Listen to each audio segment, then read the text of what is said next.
شہداء کربلا کا تذکرہ ہوا، ضمناً ان ہستیوں کا بھی تذکرہ ہوا، لیکن میں نے سوچا تھوڑی سی جھلک آپ کے سامنے آج یہ رکھوں کہ حضرت عمر فاروق رضی اللہ تعالیٰ عنہ کا مقام کیا ہے اور کیا شان ہے۔ ان کے مقام اور ان کے شان کے بارے میں اتنی بات آپ سمجھ لیں کہ جتنے صحابہ کرام آئے ہیں وہ خود آئے ہیں، وہ پیارے محبوب صلی اللہ علیہ وسلم کی مبارک ذات دین اسلام کی حقانیت سے متاثر ہوئے اور آ گئے، لیکن ایک شخص ہے کہ وہ خود نہیں آئے، اللہ سے پیارے محبوب نے مانگا، اور وہ حضرت عمر فاروق رضی اللہ تعالی عنہ کی ذات اقدس ہے۔ حضرت ابراہیم علیہ السلام نے جب بیت اللہ شریف کی تعمیر کی اور باپ بیٹے دونوں نے وہ عظیم کارنامہ جب سر انجام دیا تو اس وقت اللہ کی بارگاہ میں انہوں نے ایک دعا کی تھی، اور ابراہیم علیہ السلام نے اللہ کی بارگاہ میں درخواست کی کہ یا اللہ بیت اللہ شریف کی تعمیر تو ہو گئی ہے، لیکن اس کے لیے امام بھیج دیجیے۔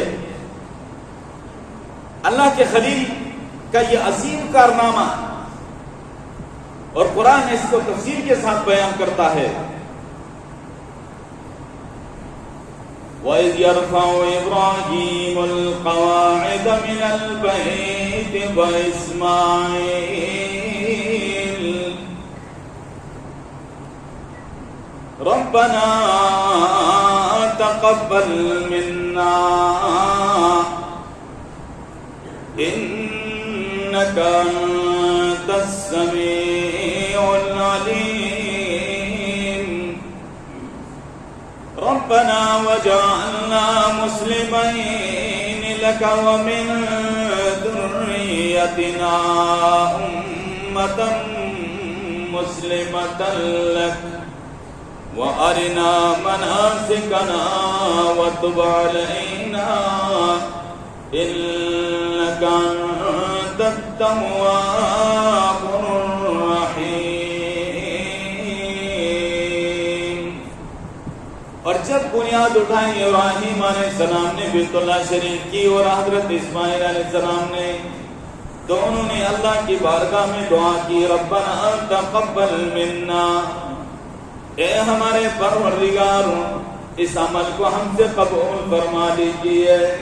سوچنے کی بات ہے، اللہ کے حکم سے اللہ کے گھر کی تعمیر کر رہے ہیں اور ساتھ دعا کر رہے ہیں اللہ ہم سے قبول فرمائے۔ 100% قبول ہے، لیکن پھر بھی اللہ سے مانگ رہے ہیں اللہ قبول فرما لے۔ ہمارے لیے سبق ہے کہ ہمیں یہ دعا کرنی چاہیے کہ اللہ ہمارے ٹوٹے پھوٹے اعمال کو قبول فرما۔ اتنی بڑی ہستی اور وہ یہ دعا مانگ رہے ہیں، إِنَّكَ أَنْتَ السَّمِيعُ الْعَلِيمُ، بے شک تو ہی سننے والا جاننے والا ہے۔ رَبَّنَا وَاجْعَلْنَا مُسْلِمَيْنِ لَكَ، اے اللہ ہمیں اپنے لیے فرمانبردار بنا دیجئے، وَمِن ذُرِّيَّتِنَا أُمَّةً مُسْلِمَةً لَكَ، اور ہماری اولاد میں سے بھی اس امت کو اپنے لیے فرمانبردار بنا دیجئے، امت مسلمہ بنا لیجئے۔ وَأَرِنَا مَنَاسِكَنَا وَتُبْ عَلَيْنَا، اور ہمیں حج کے مناسک اور احکامات دکھلا دیجئے۔ وَتُبْ عَلَيْنَا، اور اپنی رحمت کے ساتھ ہم پہ متوجہ ہو جائیے۔ إِنَّكَ أَنْتَ التَّوَّابُ الرَّحِيمُ، بے شک تو ہی توبہ کو قبول کرنے والا مہربان ہے۔ اگلی دعا جو اللہ کے خلیل نے مانگی وہ یہ ہے، رَبَّنَا وَابْعَثْ فِيهِمْ رَسُولًا مِّنْهُمْ يَتْلُو عَلَيْهِمْ آيَاتِكَ، اے ہمارے پروردگار بھیج دیجئے ان اہل مکہ میں اپنا ایک رسول، اس کا مشن یہ ہو کہ یتلو علیہم آیاتک، ان پہ تیری آیتیں پڑھ پڑھ کے سنائے گا. وَيُعَلِّمُكُمُ الْكِتَابَ وَالْحِكْمَةَ اور کتاب کی تعلیم بھی دے گا اور حکمت اور دانائی کی باتیں سکھائے گا، یعنی اپنی سنت سکھائے گا. اس کے نتیجے میں وَيُزَكِّيهِمْ اور ان کو پاک کر دے گا شرک سے، بت پرستی سے، ظاہری باتیں نجاستوں سے. إِنَّكَ أَنْتَ الْعَزِيزُ الْحَكِيمُ بے شک تو ہی غالب حکمت والا ہے. اللہ کے خلیل نے دعا مانگی تو اللہ نے قبول کر، لیکن اس دعا کے قبولیت کے آثار ہزاروں سال بعد ظاہر ہوئے، اور تقریباً آج سے 4,500 سال پہلے یہ دعا مانگی ہے. تو تقریباً جو ہے 1500 سال آج سے پہلے وہ دعا کو یا قبول پیارے محبوب کی آمد ہوئی. لیکن ایک وقت آیا کہ پیارے محبوب صلی اللہ علیہ وسلم نے دیکھا کہ مکے کے لوگ، وہ مسلمان جو ایمان لاتے ہیں ان کو ستایا جا رہا ہے، ان کو تڑپایا جا رہا ہے، اور ظلم کی انتہا کی جا رہی ہے، اور چھپ کر عبادت ہوتی ہے. دار ارقم میں دروازہ بند کر کے عبادت کی جاتی ہے.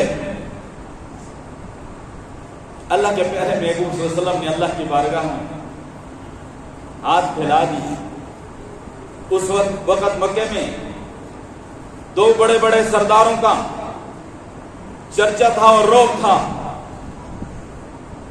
ایک حضرت عمر ابن الخطاب رضی اللہ عنہ اور ایک عمر ابن حشام ابو جہل.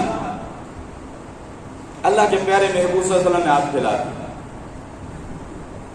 اللہم اعز الاسلام بعمر ابن الخطاب او بعمر ابن حشام. یا اللہ اسلام کو عزت اور غلبہ عطا فرما عمر ابن خطاب کے ذریعے سے یا عمر ابن حشام ابو جہل کے ذریعے سے. اے اللہ تو جانتا ہے ان میں کون زیادہ بہتر ہے.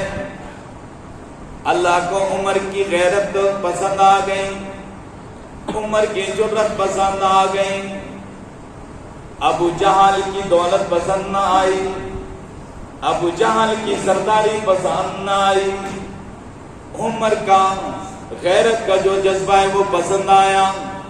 اللہ نے عمر کو اپنے دین کے لیے قبول کر لیا.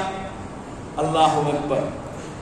تقریباً 39 لوگ پہلے مسلمان ہو چکے ہیں. یہ 40واں خوش نصیب انسان ہے جسے اللہ سے مانگا گیا اللہ کے گھر میں، اور دعا دوسرے دن قبول ہوئی.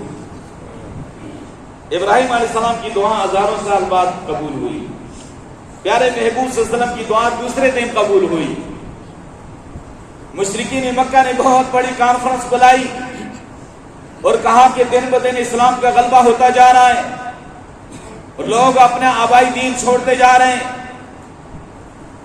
اور صورتحال یہ رہی تو ایک وقت آئے گا کہ حبل کے نام پر چڑھاوا چڑھانے والا کوئی نہ رہے گا. اور مکے کے سرداروں اس پہ غور کرو، توجہ کرو، اس کا سد باب ہونا چاہیے. حضرت عمر رضی اللہ تعالیٰ عنہ موجود ہیں. سب نے متفقہ رائے کی کہ معاذ اللہ اس شخص کو شہید کر دیا جائے. یہ بات جب سب نے سنی تو خاموش ہو گئے. کچھ دیر خاموشی رہی تو حضرت عمر رضی اللہ تعالیٰ عنہ کھڑے ہوئے اور کہا کہ یہ کام میں کرنے کے لیے تیار. تلوار نکالی اور چل پڑے. چلتے چلتے راستے میں حضرت نعیم ابن عبداللہ رضی اللہ تعالیٰ عنہ جو مسلمان ہو چکے تھے لیکن اپنے اسلام اور ایمان کا اعلان ابھی نہیں کیا تھا، انہوں نے دیکھا ان کے آج تیور بدلے ہوئے ہیں. کہا عمر کیا بات ہے، کہاں جا رہے ہو؟ کہا کہ اس داعی اسلام کو ختم کرنے جا رہا ہوں جس نے معاذ اللہ یہاں پر ہمیں ہمارے لوگوں کو آبائی دین سے پھیر دیا ہے. تو حضرت نعیم ابن عبداللہ رضی اللہ تعالیٰ عنہ نے کہا کہ پہلے اپنے گھر کی خبر تو لے لے. تیرا بنوئی بھی مسلمان ہو گیا اور تیری بہن بھی مسلمان ہو گئی. اس نے راستہ بدل دیا اور سیدھا اپنے بہن کے گھر پہ پہنچے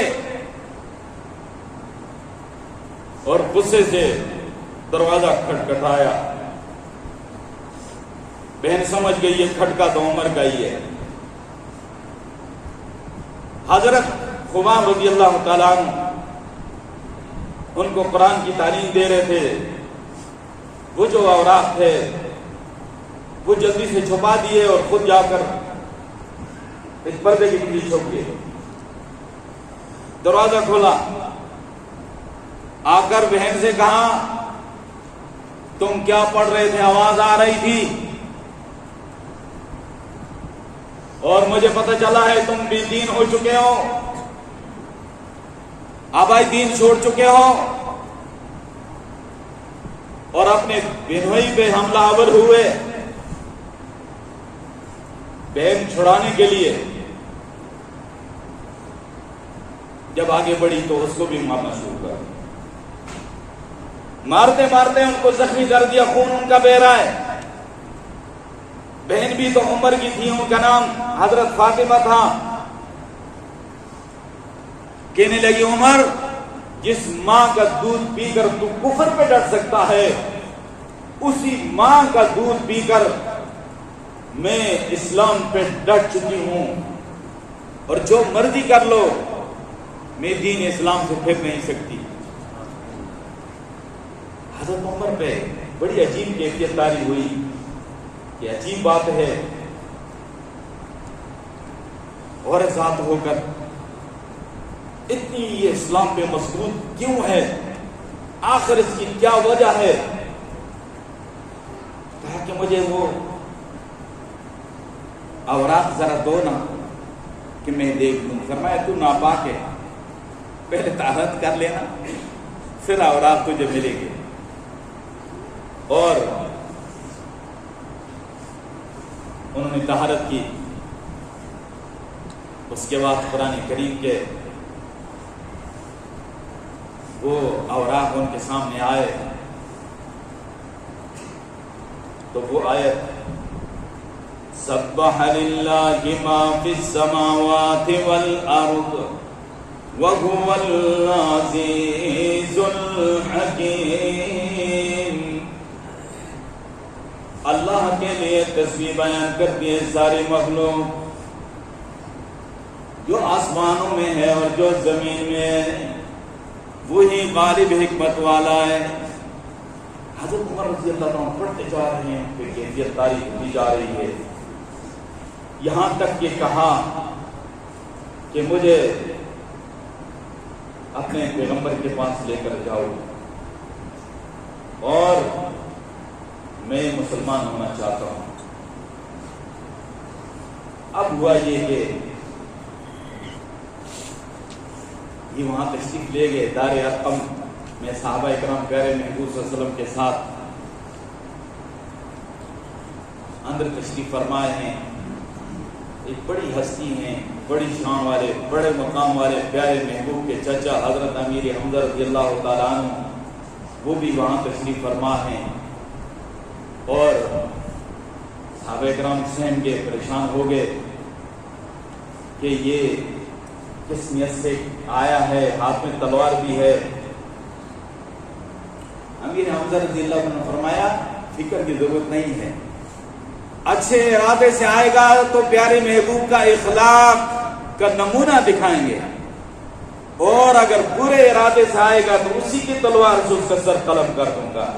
وہ بھی تو حضرت امیر حمزہ تھے نا, ان کی کتنی بلند شان ہے اور کتنا بلند مقام ہے. جسے ہی دروازہ فرمایا کھول دو, دروازہ کھول دیا گیا.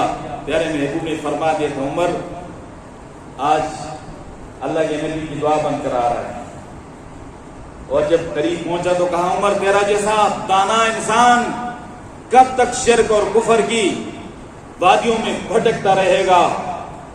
اسلام کیوں نہیں قبول کرتا؟ دامن پکڑ کے جھٹک دیا پیر میں تیرا جیسا سمجھدار انسان اب تک شرک اور کفر کی وادیوں میں بھٹک رہا ہے۔